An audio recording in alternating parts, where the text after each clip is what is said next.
ایک شخص سفید کوٹ پہنے ہاتھ میں بیگ لیے خود کو ڈاکٹر کہتا ہے، اور سب سے بڑھ کر آپ حیران تو تب ہوتے ہیں جب وہ یہ کہتا ہے کہ یہ حکم براہ راست امریکی فوجی سربراہ جنرل کا ہے اور وہ سب کو ایک خطرناک وائرس کے حوالے سے آگاہ کرتا ہے، اور وہیں پر کھڑے سٹافز کے دلوں میں ایک خوف کی لہر دوڑتی ہے اور عین اس موقع پر بگ دڑ مچ جاتی ہے۔ بات یہی پر ختم نہیں ہوئی، وہی جیلی ڈاکٹر آخر کار ان کو کچھ گولیاں اور انجیکشنز دیتا ہے، اور ان میں سے 12 لوگ موقع پر ہی اپنی جان کا نذرانہ پیش کر کے اس دنیا کو الوداع کہتے ہیں، اور 3 لوگ ان گنت زخمی حالت میں۔ ٹوکیو کی آب و ہوا میں خوف کا منظر تھا۔ یہ دکھ بھری اُدات پیش آئی ٹوکیو کی سب سے خوفناک اور پر اسرار بینک واردات کی۔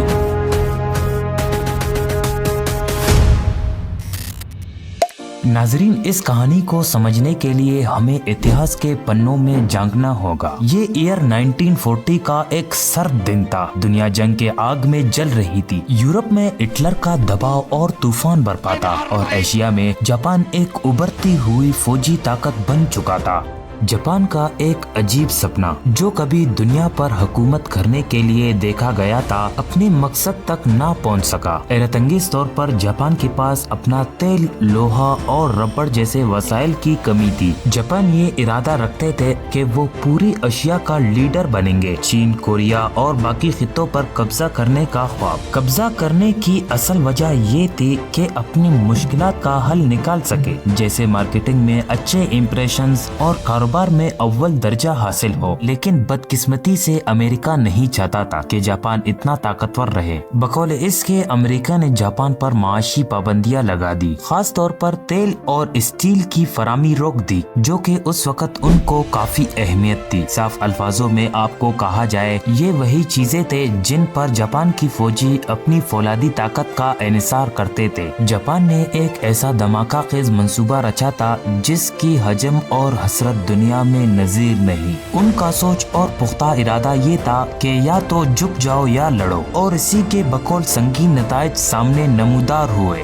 جاپان کی لڑنے کی وجہ 7 دسمبر 1941 کو اسی سوچ کے تحت جاپان نے ایک غیر محفوظ قدم رکھا۔ جی ہاں، اس نے امریکہ کے بحری اڈے پرل باربر پر اچانک حملہ کر دیا، اور دیکھتے ہی دیکھتے سینکڑوں امریکی جہاز تباہ و زار ہوئے، اور ایک ہی دھچکے میں ہزاروں فوجی مارے گئے۔ یہی وہ لمحہ تھا جب امریکہ اپنے مضبوط غصے کی آگ میں ابھر رہا تھا۔ دوسری طرف سے وہ مہمان امریکہ کے سر پر سیاہ بادلوں کی طرح منڈلا رہا تھا۔ یہی وہ دل دہلا دینے والے منظر تھے کہ امریکہ نے جاپان کے خلاف کلم کلا جنگ کا آغاز کیا۔ یہ جنگ 4 سالوں تک جاری رکھا گیا۔ آخر کار اگست 1945 میں امریکہ نے ہیروشیما اور ناگاساکی پر اپنا رعب جمایا اور موقع دیکھ کر ان پر ایٹم بم گرائے۔ لاکھوں لوگوں کو زمین نے نگل لی، اور جاپان جس بات پر فخر محسوس کرنے کا ارادہ رکھتے تھے وہ ایک ہی دھچکے میں چکنا چور ہوا۔ جاپان کے نہ آگے کوئی تھا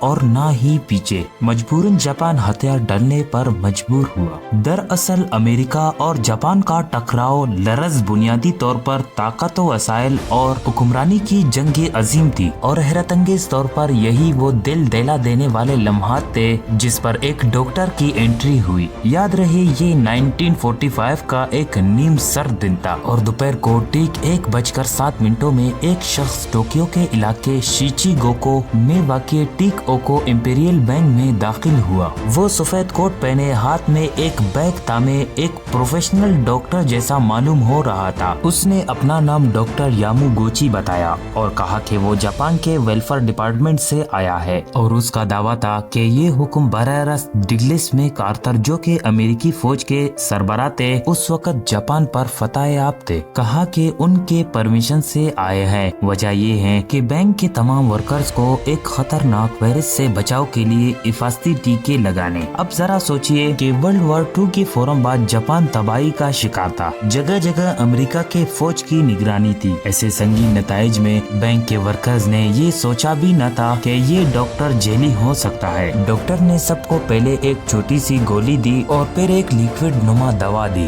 جسے ڈاکٹر نے چائے میں ملا کر انہیں پلایا۔ لیکن کون جانتا تھا کہ وہ دوا نہیں بلکہ پوٹاشیم سائنائڈ